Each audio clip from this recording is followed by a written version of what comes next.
What's going on, guys? It's Red Bull Tanker, and welcome back to Axis and Allies Simultaneous 1940 Turn 6. I do apologize for how late this video is. We kind of had a string of time where Airsoft Commando and our schedules just weren't lining up, and so unfortunately there was a little bit of a pause in the game. But we were able to get together yesterday and knock out the Axis turn. So, the Axis definitely made some moves throughout Europe and Asia. So, let's go. Alright, first, the combined German and Italian force attacked the Allies here in northern Italy. The U.S. had 2 AAA guns that did miss all the German aircraft that went into the fight. And after, I think it was 2 rounds of combat, the U.S. lost 4 infantry, 3 mech, and then the Brits had a tank, and then the U.S. lost its 2 AAA guns. While for the Axis, Italy lost 6 infantry that they sent into the attack, and Germany lost 1. And I'll come over here quick to the death pile. The 3 U.S. divisions lost this game. The 34th Infantry Division under the mech, and then the 9th and 42nd Divisions were also destroyed. So these will now go to the divisional dead pile with the 1st Infantry over there. And we will continue. So, northern Italy has fallen back into the Axis camp, which is definitely going to put a damper on the Allied positions here in southern Italy and the Mediterranean.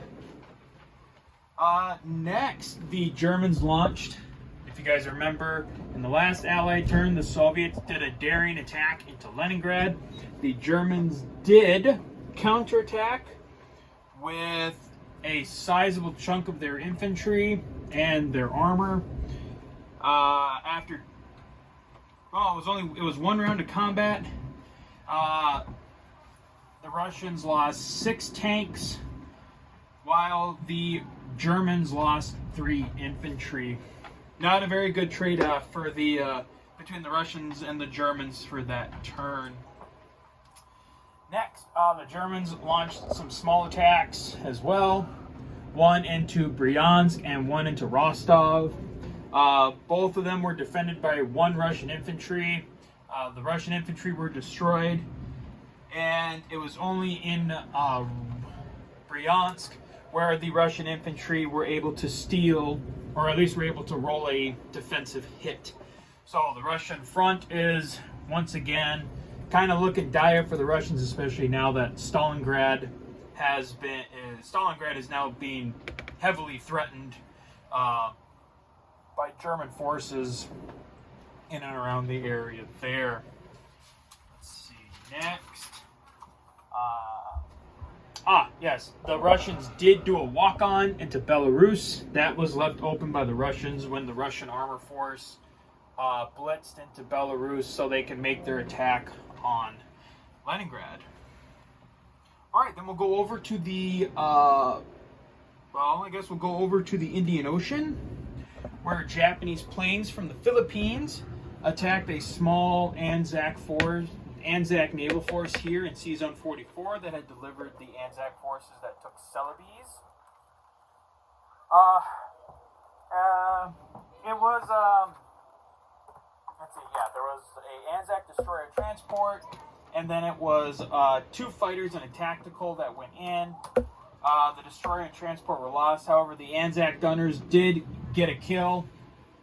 It was a fighter and 2 tacticals, and one of the tacticals got shot down, I believe. Oh, crap. I can't remember what went into what, but the Japanese did lose a tactical bomber in that assault.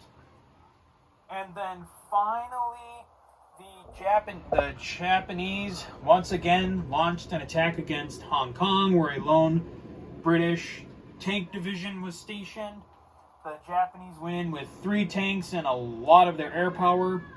And they killed the British tank, but the British tank was able to knock out one of the Japanese tanks. And actually, I'm going to do this on camera.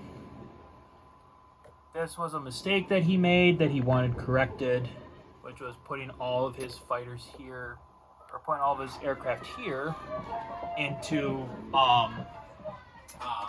Shanghai. So there was that. You need to go back.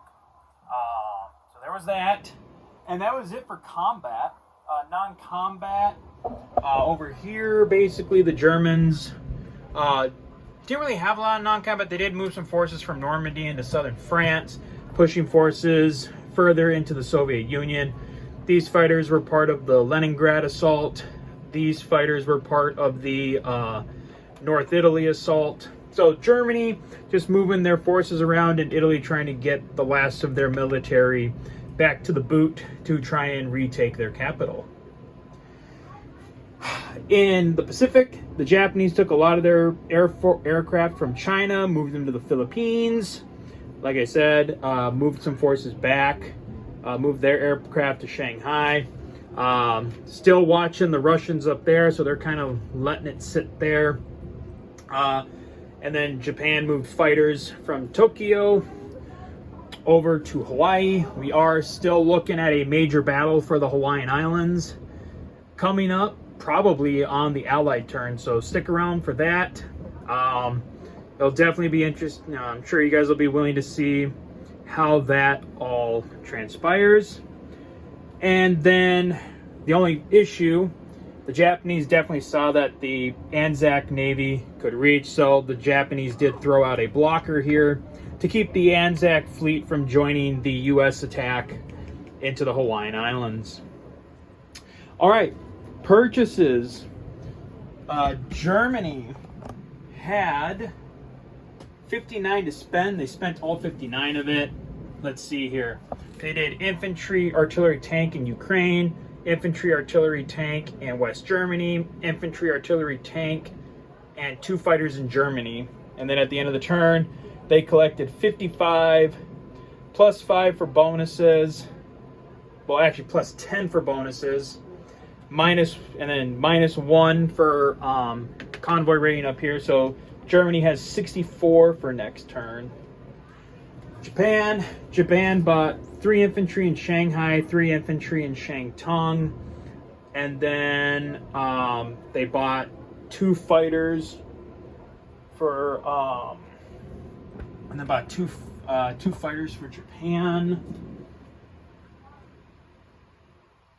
then 2 fighters for Japan, and then saved 6 IPC. So then at the end of the turn, they collected 35, plus the 6 they saved, plus 5 for bonuses, so Japan had 46. Japan will have 46 for next turn. All right, well, that is going to be it for the Axis turn, and we'll see you guys next time for the Allies. So until then, guys, as always, take care.